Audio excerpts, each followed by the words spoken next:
اجعلنا ممن قلت فيهم لا يسمعون حسيسا وهم فيما اشتهت أنفسهم خالدون لا يحزنهم الفزع الأكبر وتتلقاهم الملائكة هذا يومكم الذي كنتم توعدون.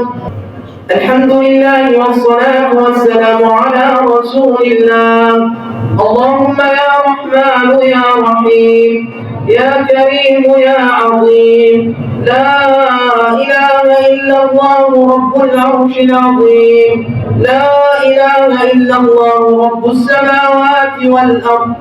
سبحان الله عدد ما خلق في السماء سبحان الله عدد ما خلق في الأرض سبحان الله عدد ما بينهما سبحان الله وبحمده سبحان الله وبحمده عدد خلقه ورضا نفسه وزنة عرشه ومداد كلماته يا من لا تراه العيون ولا يصفه الواصفون ولا تخالطه الظنون يا من لا تراها منه سماء سماء ولا أرض أرضا ولا بحر ما في بحره ولا جبل ما في وعره يا من يعلم عدد مثاقيل الجبال وعدد ذرات الرمال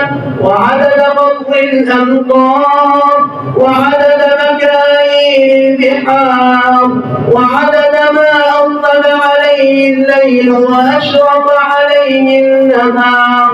نسألك يا خالقنا ويا إلهنا ويا ربنا أن تصلي على محمد في الأولين وأن تصلي على محمد في الآخرين وأن تصلي على محمد في الملأ الأعلى إلى يوم الدين.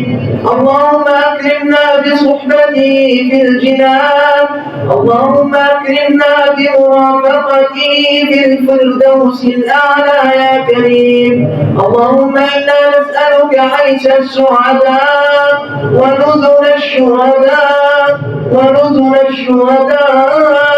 ومرافقة الأنبياء والنصر على الأعداء يا واسع الأعطاء.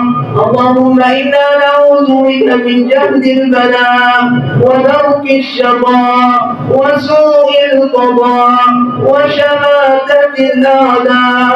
اغفر لنا الذنوب التي تنزل البلاء واغفر لنا الذنوب التي تحجب الدعاء يا من ذكره دواء يا من ذكره دواء يا من ذكره دواء وطاعته شفاء.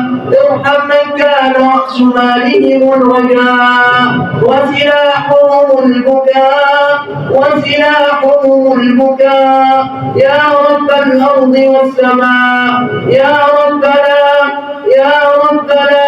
يا من سميت نفسك رحمانا رحيما أتراك تعذب عيونا بكت من خشيتك يا الله بكت من حبك يا الله بكت شوقا إليك يا الله بكت رجاء فيك يا الله يا الله لا تعذبنا فلا نقوى على عذابك لا نحتمل نار الدنيا يا ربنا لا نحتمل نار الدنيا فكيف بنار الآخرة.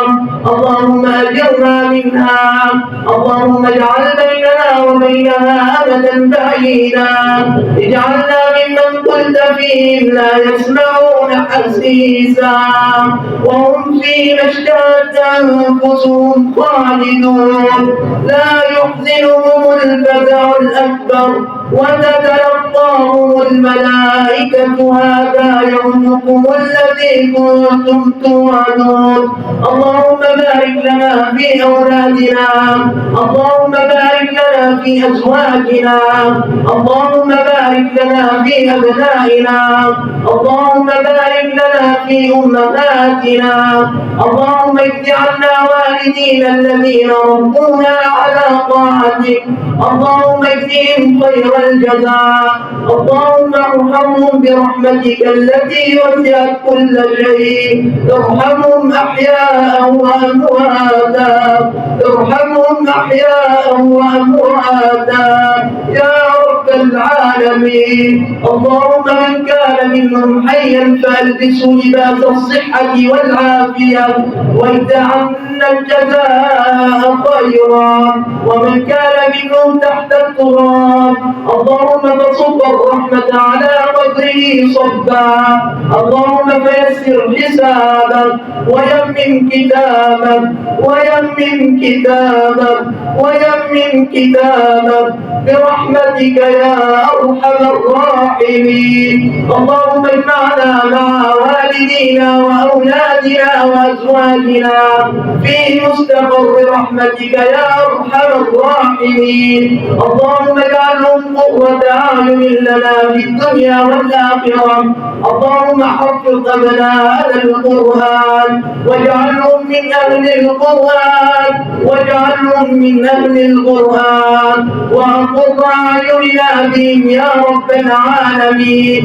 اللهم يا سامع الصوت ويا سابق الفوت ويا كاسي العظام لحما بعد الموت، اللهم إنا نعوذ بك من الموت وكربته والقبر وظلمته والصراط وذلته والصراط وذلته ويوم القيامة وروحته يا رب العالمين. أظلنا في ظل عرشك يوم لا ظل إلا ظله، يوم يفزع الناس، يوم يخاف الناس، يوم يصيب الناس كربا وغما لا يعلمه إلا أنت، فاجعلنا ممن تظلهم في ظل عرشك يا الله. من علينا يا الله. وآخر دعوانا أن الحمد لله رب العالمين، وصلى اللهم وسلم على سيدنا محمد وعلى آله وصحبه أجمعين.